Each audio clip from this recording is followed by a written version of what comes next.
Thank you, Brenda, for agreeing to have this chat with me. I would firstly like to know, how did you get started in your career? I started in 2011 when I joined the industry under Majeka House, of course.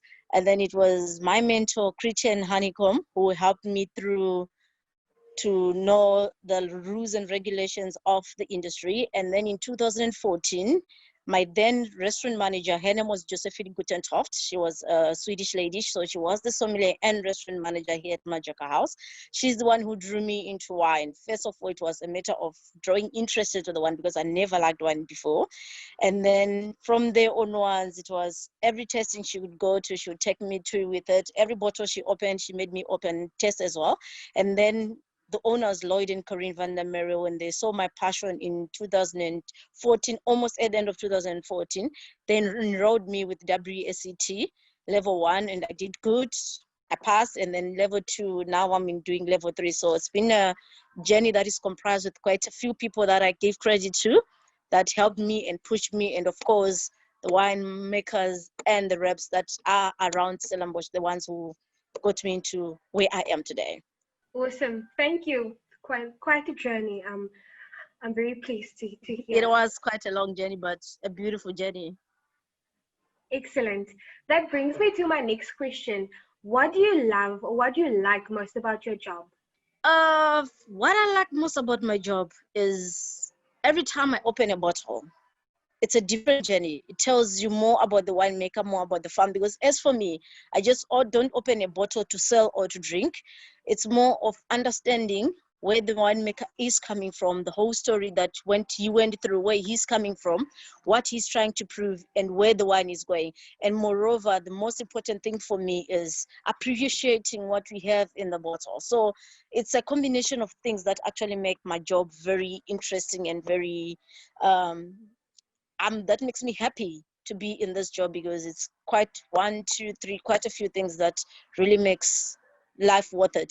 And above all, being a woman doing this and having a background where I didn't know anything about wines, I didn't like anything with alcohol, and then to find out where I am today, it's quite a challenge for me every day, and an inspiration at the same time to push forward and push more towards achieving those sales, towards achieving the fact that people get to know about South African wines, that we have quite beautiful wines. That makes my job very interesting. That's very great. It brings me to my next question as well. What do you wish travelers knew about your job? Like specific things?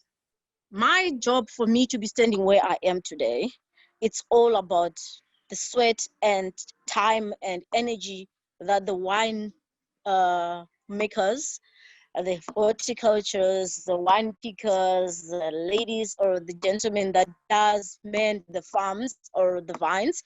I wish people could understand more. All the travelers, they understand the background of what goes into making a wine.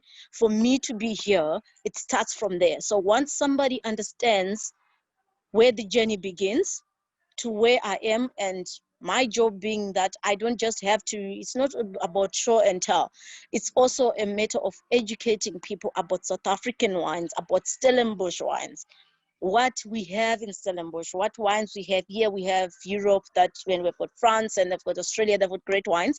But for me, most important thing is to educate people about South African wines, about Stellenbosch wines. That's what I wish people could understand, the history that goes with Stellenbosch, wine history, and while with this history that the winemakers have, because every winemaker, every farm that we have here in Stellenbosch has a history behind it, and they've got passionate people that some of them, they've been working on the farms for 40 years or even more.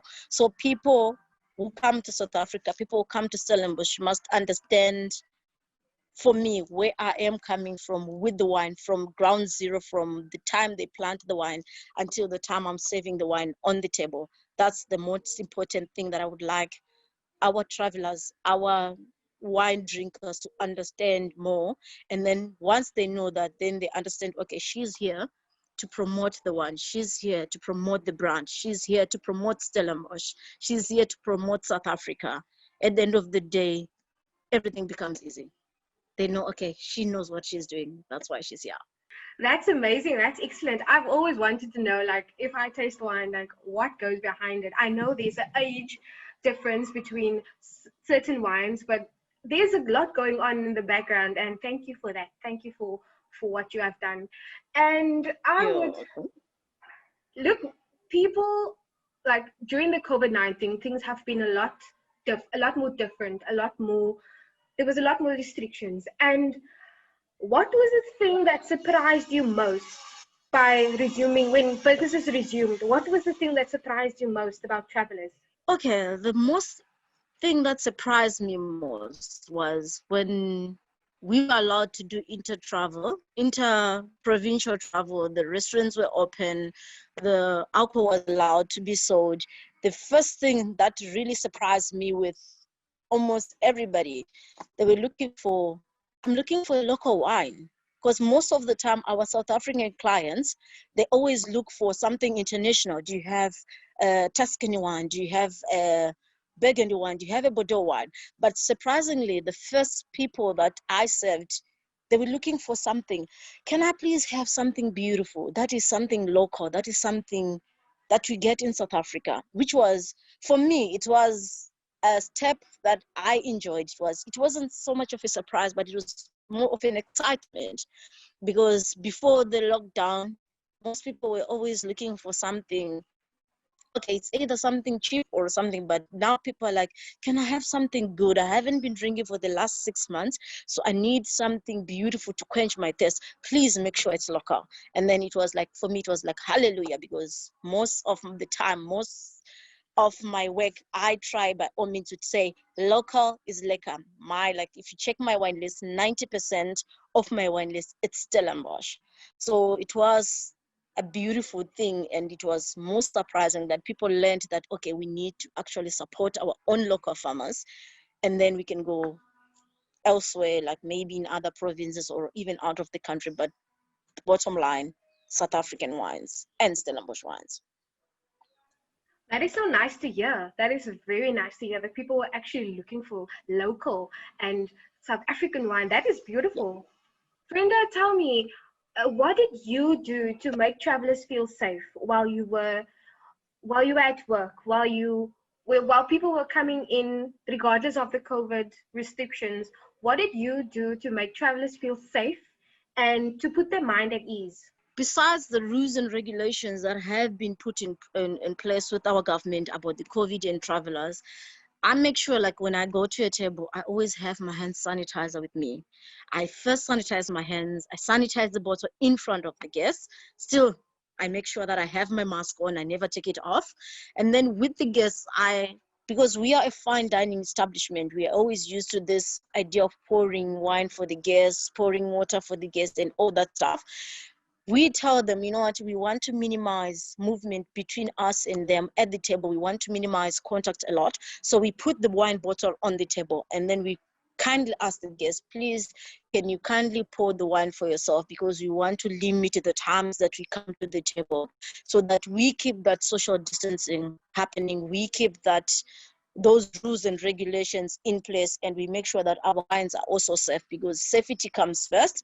If they're not safe, they are getting to be sick again, then we might go back to those very strict rules. So we try by all means to promote safe distance, hygienic practices. Every now and then we sanitize the table, we sanitize everything that we bring to the table. We do sanitize in front of the guests, so that they see that we are keeping it clean.